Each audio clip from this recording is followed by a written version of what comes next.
अगस्त में 14 अगस्त को चूंकि मुहर्रम शुरू हो रहा है, हमारा ख्याल था 14 अगस्त को करेंगे, लेकिन अब इंशाअल्लाह ताला अगस्त के पहले हफ्ते में जनाब स्पीकर हमारा पीटीवी मुकम्मल एचडी हो जाएगा और पहली बार पाकिस्तान के लोग पीटीवी को एचडी के ऊपर देख सकेंगे।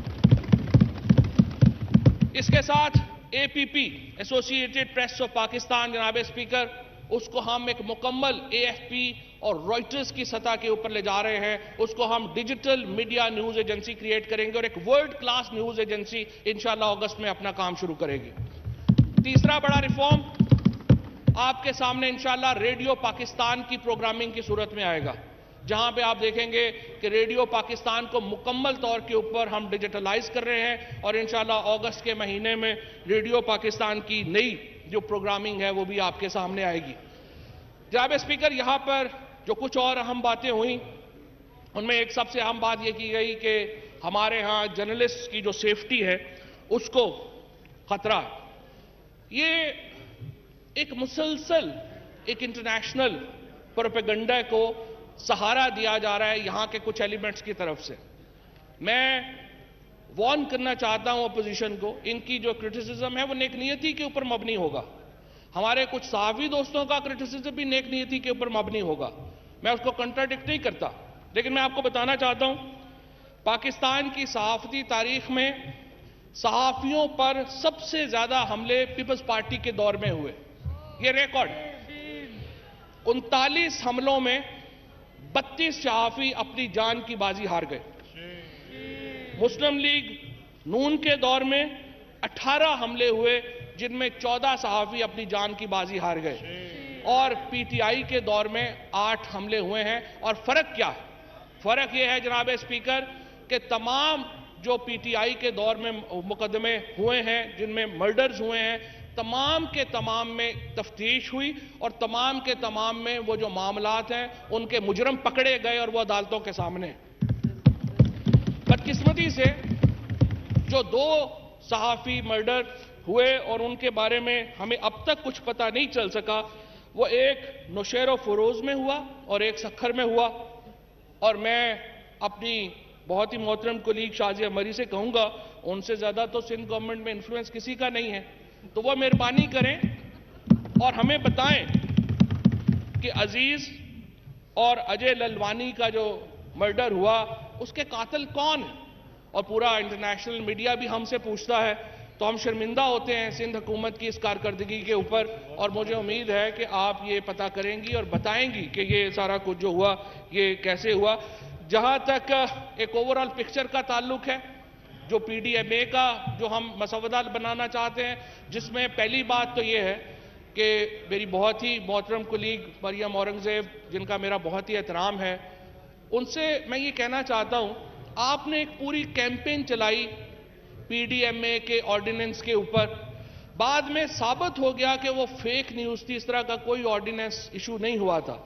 सो बहैसियत एक मेंबर नेशनल असेंबली के और बहैसियत एक इंतहाई काबिल एहतराम सियासतदान के, उनको चाहिए यह था कि पहले अपने बड़ा दिल करती और मेरे से और पीटीआई की हुकूमत से माफी मांगती कि मैंने एक फेक न्यूज के ऊपर गलत कैंपेन चलाई। और यही मैं कुछ उनके दोस्तों को भी कहना चाहता हूं जिन्होंने इश्तिहार भी दिए कि उनको भी चाहिए था कि जब आप फेक न्यूज साबित हो गई तो उसके ऊपर माफी मांगे। अब जनाब स्पीकर, मसला क्या? मसला यह है फेक न्यूज आती है, मैंने आपके सामने रखी जो मामलात हिंदुस्तान से चलते हैं।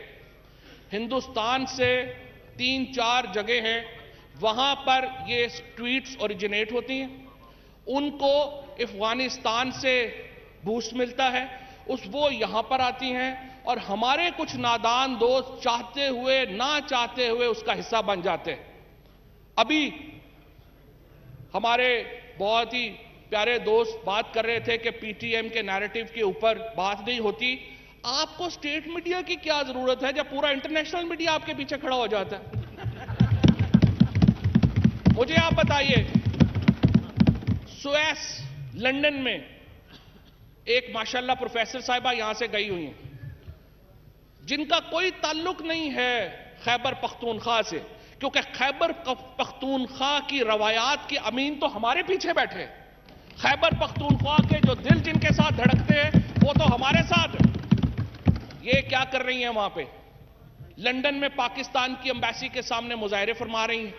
कोई उनमें पख्तून शामिल नहीं है, कोई उनमें केपी का बंदा शामिल नहीं है, लेकिन उनके राइटअप्स को, उनकी गुफ्तगू को लंदन के टॉप मीडिया में जगह दी जाती है। आपका क्या ख्याल है, लंदन की अखबारें या लंदन का मीडिया ये काम मुफ्त में कर रहा है? आपका क्या ख्याल है, जो अफगानिस्तान से ओरिजिनेट हो रही है पाकिस्तान के खिलाफ मूवमेंट, ये मुफ्त में हो रही है? या अमेरिका के अखबारात में जब पाकिस्तान के कुछ लोगों के फ्रीडम ऑफ एक्सप्रेशन पे माशाल्लाह मज़ामीन छपते हैं, तो क्या ये मुफ्त में छपते हैं? नहीं जनाब स्पीकर, हर लफ्ज की कीमत दी जाती है, और कौन देता है यह आपको भी पता है और हमें भी पता है। इसलिए हमें फ्रीडम ऑफ एक्सप्रेशन के भाषण ना दें। हमें पता है कि पाकिस्तान में इस वक्त 250 से ज्यादा हमारे अपने चैनल्स हैं, 43 से ज्यादा बैरूनी चैनल्स हैं। ये तमाम इंडिपेंडेंटली यहां पर काम कर रहे हैं। हमारे यहां हुकूमत के अंदर, हमारे यहां अपोजिशन के अंदर एक यूनानिमिटी होनी चाहिए उन इश्यूज के ऊपर जिनका ताल्लुक पाकिस्तान के मुफाद से जुड़ा हुआ है।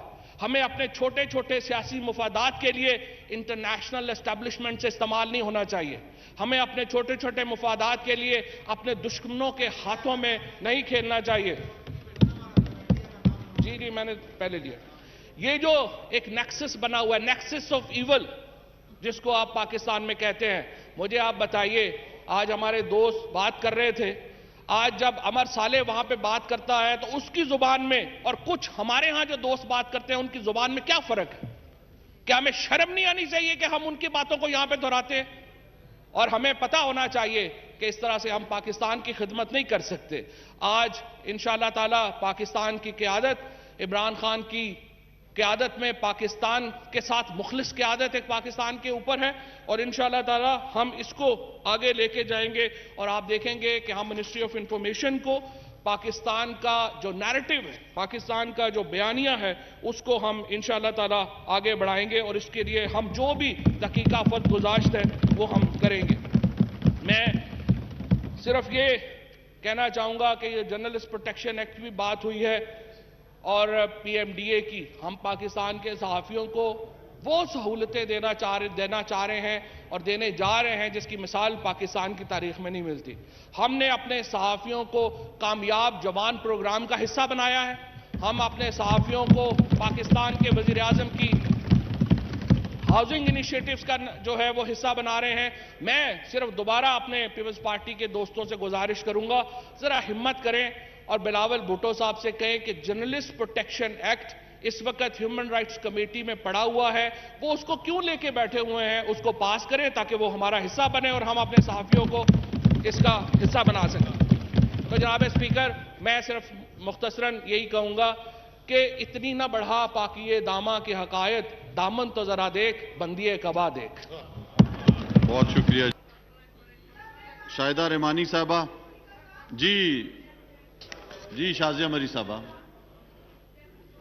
आपका मैं एक्चुअली लॉबी में थी, मुझे पता चला कि मिनिस्टर इंफॉर्मेशन ने मेरा नाम लिया है। मैं personal explanation according to the rules आपसे इजाज़त मांगना चाहती थी, इसीलिए सर मैं यहाँ नहीं थी, उन्होंने मेरा नाम लिया। अनफॉर्चुनेटली मैंने मिनिस्टर साहब का नाम किसी चीज़ में नहीं लिया, उनकी जिम्मेदारियों पर बात की और मुल्क के हालात पर बात की और इस वक्त जो जर्नलिस्ट के हालात हैं उन पर बात की।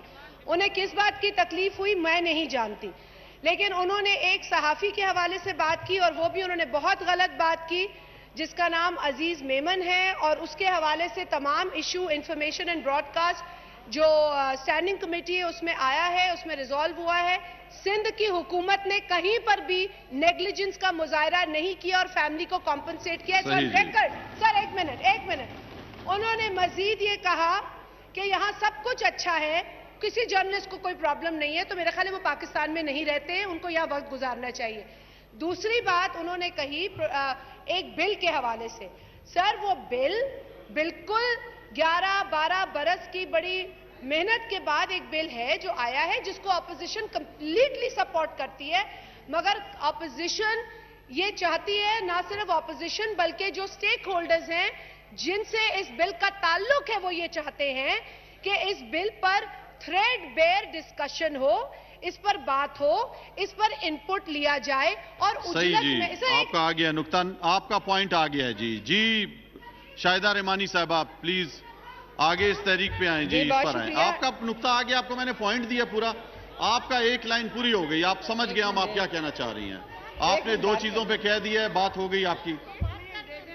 एक मिनट दे दीजिए जी जी, बात करें जी जल्दी, आगे लंबा इतना प्रोसेस है, आपको पता है, आपको मैंने टाइम भी दिया जी। शाजिया मरी साहबा, मिनिस्टर साहब को थोड़ा सा काम पे फोकस करना चाहिए। उनको मैं बता दूं कि वो बिल स्टैंडिंग कमेटी में आ चुका है। इस वक्त एक सब कमेटी है जो violent attacks on transgender community पे काम कर रही है। शायद नहीं चाहते उस कम्युनिटी पे फोकस करें, इसी वजह से जो ही वो कमेटी अपनी रिपोर्ट देगी तो सब कमेटी जो चेयरमैन स्टैंडिंग कमेटी ने अनाउंस कर दी है वो इस पर काम करेगी। मेरा मशवरा फवाद साहब को ये है, मैं भी नाम लेके क्योंकि वो मिनिस्टर इंफॉर्मेशन है और वो सब कमेटी हेड भी पीटीआई करेगी, ये भी अनाउंस हो चुका है।